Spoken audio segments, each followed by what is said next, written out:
Are you a lifelong fan of General Hospital?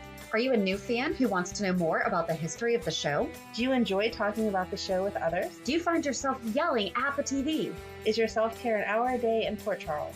If so, we invite you to join hosts Amanda Kimmel and Shannon Coach at the place where all the hidden conversations take place and secrets are revealed. Meet us at Pier 54, a General Hospital fan podcast. Hi! Hi! Welcome to the Port Charles 411.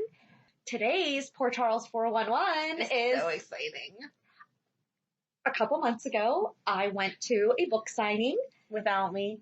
You had something going on. I did, but I was still bummed I couldn't go. But it's not like I wanted to go without you. I was like, seriously, if you get here by now.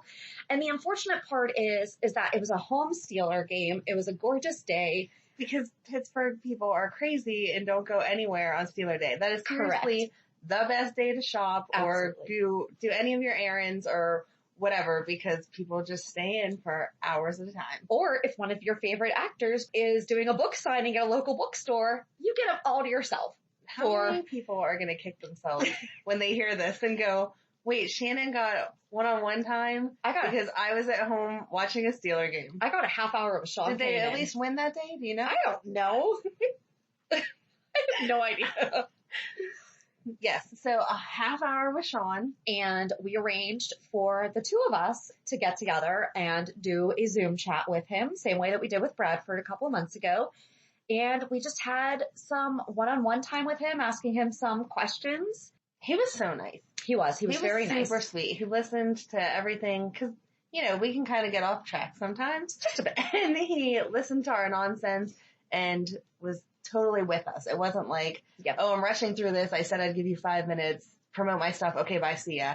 He sat there and it was like chatting with a friend. It was awesome. It really was. And he was actually at his friend's house in California. So if you hear some background noise, I mean, he was living his life. Yeah. He even got to say hi to his friend. Yeah. But yeah, so I mean, he generously took some time out of spending the weekend at his friend's house to talk to us, which is crazy. It is crazy. So we hope that you enjoy our little chat with Sean.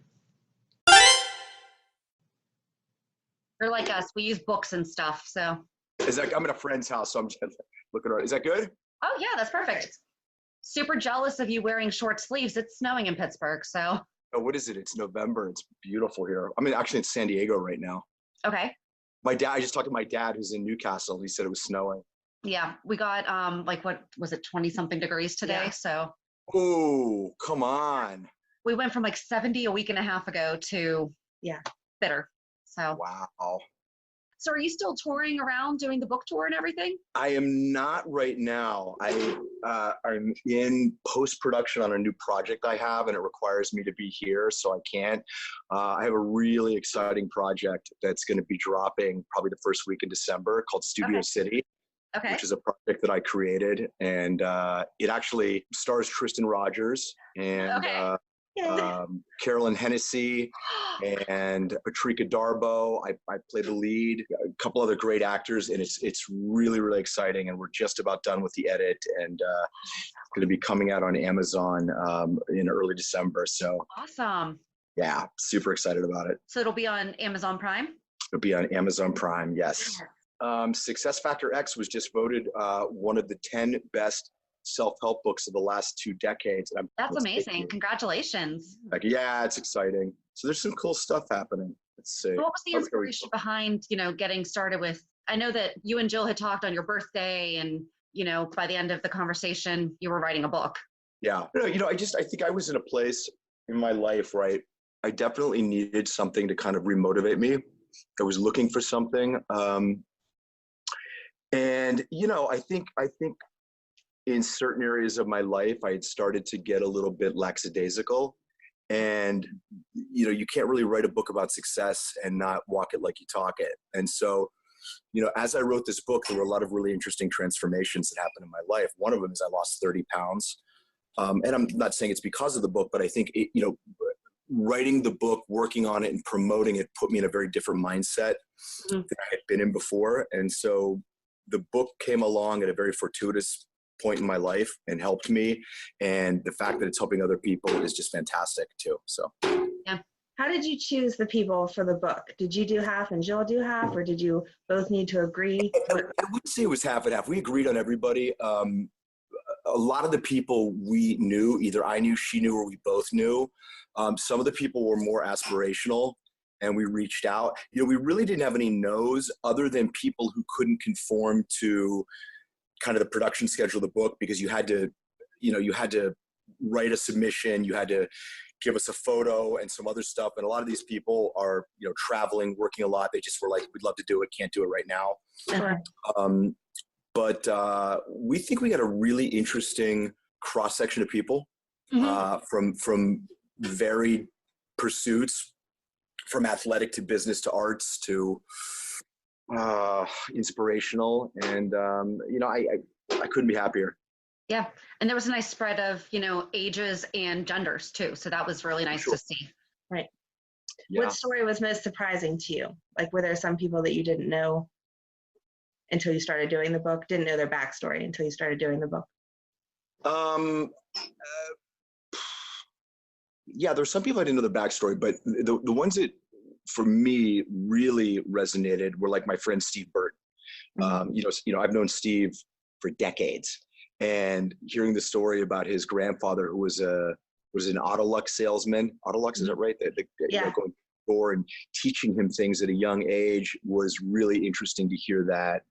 My friend Jay Dobbins, who was an ex-undercover alcohol, tobacco, and firearms agent who brought down a chapter of the Hells Angels. I mean, it's just, this guy's an American hero to me. And so I think I learned a little something about all of the people in the book. And that's the great thing about the book. You can open it to any page. You don't have to read it sequentially, chronologically. And it's the kind of thing you can go back to again and again. So, I think I learned as much as I hopefully gave from the book. Okay. So do you think there's going to be maybe like a second and other editions, or what we have been talking about was, you could really make that into a podcast. It's funny you say that. We've already done half a dozen podcasts with it. Okay. Jill and I live on opposite coasts, and just we're both so busy that we're trying to figure out how to do it. We're trying to wait and see what happens with the next printing of the book. And that's going to kind of determine what we do with the podcast. But it's really interesting and fun to sit down and talk to some of the people in the book and really get an expanded perspective of their stories, because some of them are just, all of them are fascinating, I think. Mm-hmm. And you can only include so much in the book, but when you get them talking in their, not that the book isn't their own words, but you get them talking in their own words for, half an hour, 40 minutes, really interesting stuff comes out.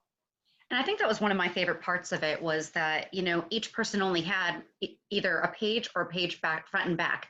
So it was a quick read too. Like, it was a nice, easy to digest. I think it would make a great graduation present for either high school or college. Absolutely. I think so too. It's a great Christmas gift. They're still available on Amazon, although we are getting down to it. We're almost sold out of our first printing. That's wonderful.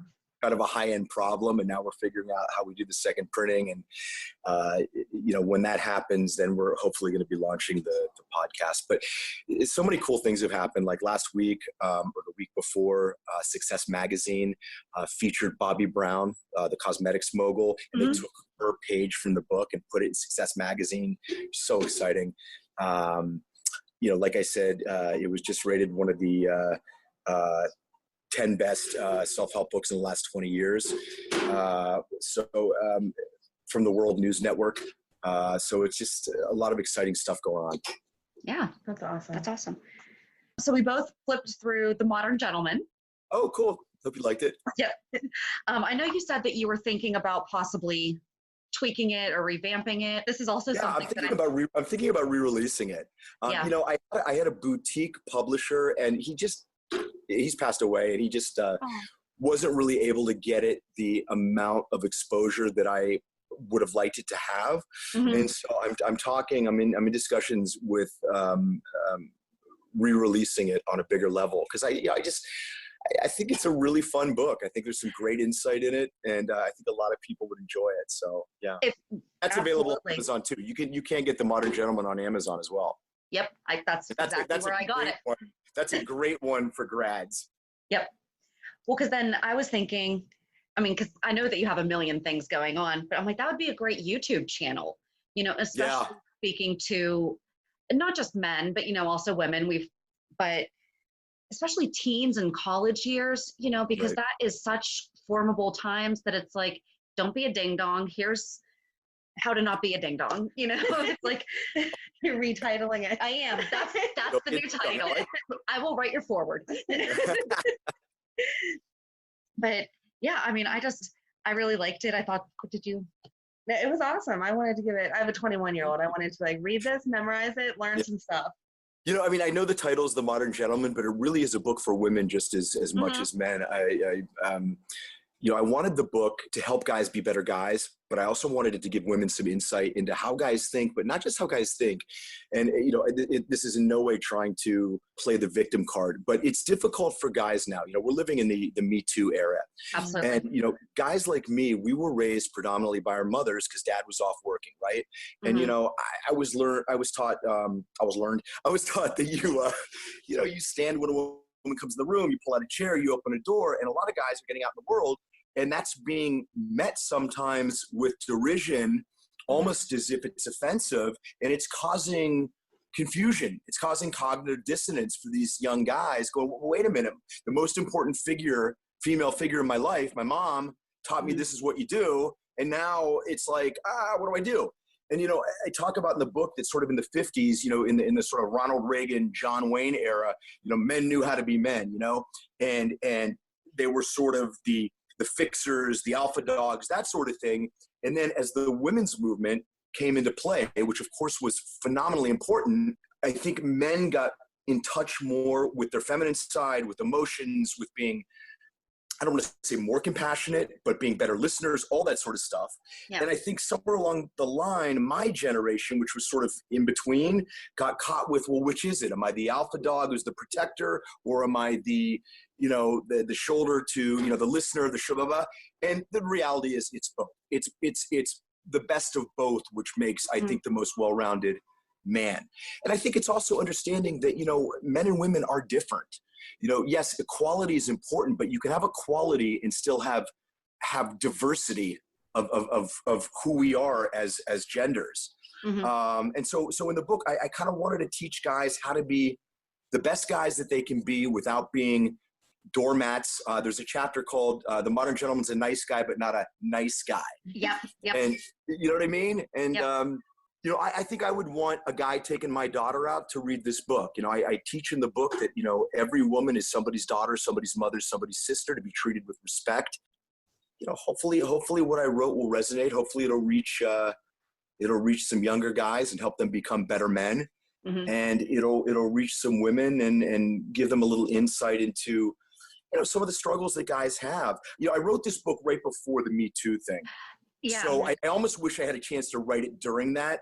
But if I do say so myself, there is a certain amount of precognition to the book, because it almost talks a little about that in a I was going to mention that. I'm like, you were very clear in one spot where you're like, and this does not mean this leads to, things. Like, you do it because it's right. The nice thing to do. It's not because you want to just get in your pants. Talk about, even one of the things I talk about is there's a little chapter about sexting. It's written totally appropriately for anyone who is, I would say, listen, kids today are doing this in 6th and 7th grade, if not earlier. Yeah, we both have high schoolers. I don't condone it, but, we have to, at a certain point, accept the reality that because of the internet, because of cell phones, et cetera, and Snapchat, kids are much more evolved and have much more access to adult-themed stuff than I think we did when we were kids. Hands down, yeah. Yeah. I mean, for us, it was hidden in drawers. Now it's type it in. Yep. You type it in, you hide it behind another app. They know right. So much more than we do about technology sometimes. Yeah, for sure. Scary. There Don't you hate when you're listening to a great podcast and suddenly you're interrupted by an ad? I know. Thank goodness Stitcher lets us listen to our favorite podcasts like Conan O'Brien Needs a Friend, My Favorite Murder, and many more ad-free for only $4.99 a month or $34.99 a year. Go to Stitcher.com/premium to sign up today. Use promo code PEER54 for 1 month free on us. Do you have an idea for a podcast but don't know where to start? Download the free Anchor app or go to anchor.fm to get started. Anchor is such an easy way to record and edit a podcast, and you can do it from either your phone or computer. Best part is you don't have to worry about getting it out there. Anchor distributes to many platforms, so you can be heard on Spotify, Apple Podcasts, Stitcher, and many more. You can start making money right away without having a minimum number of listeners, too. Anchor really is everything that you need to make a podcast all in one place. So you talk a lot about, not knowing where you were going to end up and just kind of learning from your different experiences. What was your failure that now you can look at and be grateful for, but at the time, obviously, you were devastated by? Well, listen, I mean, it's no secret. I've had past struggles with, alcohol, and, it's not something I really deal with so much anymore, but in my younger days, and I was let go from General Hospital. It was crushing. It was utterly crushing. It was crushing because I did it to myself. It was crushing because I was in a very dark place at the time and really needed some help and kind of didn't know where to get it. And I was largely able to pull myself out of that hole. But had that not happened, I wouldn't have wound up on Bold and the Beautiful, which was one of the best work experiences I've ever had. I was divorced. That was crushing at the time, but had that not happened, I never would have found my wife, Michelle, now, who is, the partner that I, dreamed of. So, there's this story that I talk about, and I think a lot of people have heard it. And I'm putting it in my new book, which is called Freeing David. And it tells the story of the Chinese farmer. Do you guys know the story? So, I think so, yeah. Yeah, I mean, the long and the short of it is, it's we shall see. You never know what ostensibly looks to be something catastrophic in your life. You really don't know how it's going to shake out. It may actually wind up being, a tremendous blessing in your life that you can't see at the moment. And it's a real hard one to digest, because when something bad happens, it's hard to look beyond, the horizon. Yep. But I've gotten better at doing that as I've gotten older. And generally speaking, in my experience, most things are never as bad as you think they are in the moment. And most things are never as good as you think they are either. And everything is in flux and passes, both good and bad. That change is the only constant in the universe, for better or for worse. So that's my little bit of knowledge I'll drop. No, that was good. So we're not going to talk a lot about GH, but is there any type of a storyline that I'm sure that you probably didn't want to die. We weren't exactly thrilled about that either. But, is there any storyline that we just did this with our followers? What storyline rewrite would you have? And a lot of them mentioned you, actually. Like a lot of them said. Well, I have very mixed feelings about GH. I mean, I have some very wonderful memories of it. I've got some not so wonderful memories of it. I was very, very honored and touched that I was able to go back after 15 years. That's a door that I thought was forever closed and a bridge that was burned. And, I just, am really grateful to Frank Valentini for bringing me back for the 50th anniversary. I think AJ, for one reason or another, has never really gotten a fair shake, both as a character and subsequently to the actors who've played him. I would have liked to have seen how it would have played out if AJ wasn't being used more as a device, as kind of a foil and as a black sheep, allowed to have a legitimate and organic reality on the show, to have a real relationship, to, I think that would have been interesting. I really would have loved to have reunited Steve Burton. Steve and I had some great moments, I think, back in the day on the show. Yeah, because he was gone when you came back. Yeah, he was. So as far as rewrites, there was a storyline that I had that I wouldn't have been in my top 10 list, but I was really thankful that I got the chance to go back. It was wonderful to go back and, work again with all these actors. I was there before Maurice was, and it was great to go back and have a storyline with Maurice. I love the guy. I think he's a terrific actor and a terrific guy. And even though he shot me, and get to go back and work with my mom, Monica, and it was very special. I wish it had lasted longer, but it was what it was. And acting's a very mercenary profession. You go, you work on something, and generally speaking, with few exceptions, if you're not like a series regular on a show that's been fortunate enough to last years and years, you work for a while and you move on. And that's the nature of the business. Yeah. So, and listen, I've been very, very busy since then. I've been very fortunate and blessed that I've been able to do lots and lots of other things. I've got lots of stuff coming out. I have a film coming out December 6th with Steven Seagal and DMX called Beyond the Law. So lots of good stuff.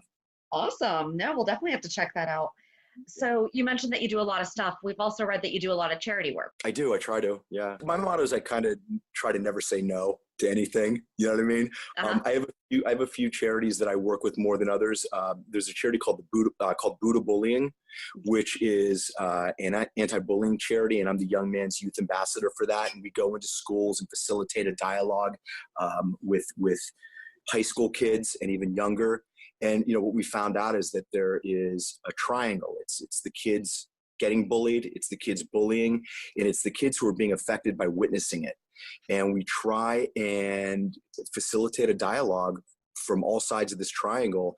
And it's amazing, you get these kids talking, and you say, how many kids have been bullied? And everyone raises their hand. You say, how many kids have bullied someone? And it's amazing that kids, it's almost like they want to say, I did it. I did, and I'm sorry. And, it's such a pandemic problem now with the internet, because, when I was a kid, if you got bullied, and I got bullied a lot when I was a kid. That's one of the reasons I have an affinity for this, is that through the internet, you can terrorize somebody's life with one keystroke. When I was a kid, you got bullied, during school, after school, whatever. But now it's like 24/7, and it's electronic. And, I think teen suicide is like the fourth leading cause of death among young kids. And some kids, they're getting bullied and they feel there's no other way out. And it is tragic and crushing and unnecessary. And, the one thing that we talk about is, if you're an adult, if you're a teacher or a parent, your kid comes to you, that may be the only time that they summon up the courage and choose to come to you and try and say, hey, I'm having a problem. And if it is not met and received in the way that it needs to be, bad things happen sometimes. Yeah. So I'm very passionate about anti-bullying. I'm really passionate about animals. My wife and I spend a lot of our time in Palm Springs. We have a home down there, and we work with the Palm Springs Animal Shelter, fostering animals. We're also on the board of the Palm Desert Cancer Society. So we try and stay really involved. I think it's important to get involved and give back. I believe that service is a really important pillar in kind of having a good and healthy life. So yeah, and I like it. It feels, it's true. It really does. It feels better to give than to get, I think. Amanda's a Girl Scout leader. That's actually how we met. Yeah. Our daughters were in Girl Scouts together, and I'm on the board for my daughter's school, do a lot of volunteer work. So yeah, definitely. Yeah. That's great. We share that value too. So I think the last question that I have is, so you were a screenwriter for Chasing Holden. I wrote it. Okay. Yeah. So what was Thank the inspiration other than Catcher in the Rye, which is one of my favorite books? So for those people who don't know what it's about, Chasing Holden is about a young kid who's the son of the governor of New York, and he's being released from a mental institution and rematriculating back into school. And he is learning about Catcher in the Rye. I play an English teacher teaching him about it. And I posed the question to the kids in the class, what happened to Holden at the end of the book? And the protagonist of Chasing Holden takes it upon himself to run away with a young girl to go find J.D. Salinger and ask him the question. And in running away, he also steals a gun. So there's a whole darker sub-story where we don't know if he's actually going to assassinate J.D. Salinger. Right. The genesis of it was a journal that I was keeping when I was in boarding school myself. And I started keeping this journal, and years later I found it and read through it. And that was kind of the impetus for me to write the film. It was a little unfortunate and bittersweet because I think the original script was really an A. And I think the final execution was like a B. And it was because I was a young writer, a young producer. I relinquished a lot of control that I wouldn't relinquish today. Mm-hmm. And had I to do it over again, I would direct it. And I think it would have been a different story, but I still think it has a lot of value and there's a lot of beauty to it. Mm-hmm. And so I would encourage anybody who is able to find it on the internet to watch it. It's terrific. It stars DJ Qualls and Rachel Blanchard and myself. Hi, friend. This is Peter. I'm doing an interview. Say hi, Peter. Hi, Peter. Hi. How's it going? I'm a guest at Peter's place right now. Thanks for letting us borrow him for a few minutes. We're almost done. Welcome. He's like, keep him as long as you want. So I gotta plug my new project, and you guys are the first venue to which I have discussed it. So when is this interview gonna run? Probably gonna do it. Well, when's your new project going? And we can always. We're probably gonna drop it like the first week of December. Perfect, because we were thinking about doing the 5th, because that's the Thursday after Thanksgiving. Cool. So yeah, I'm really excited about it. It's called Studio City.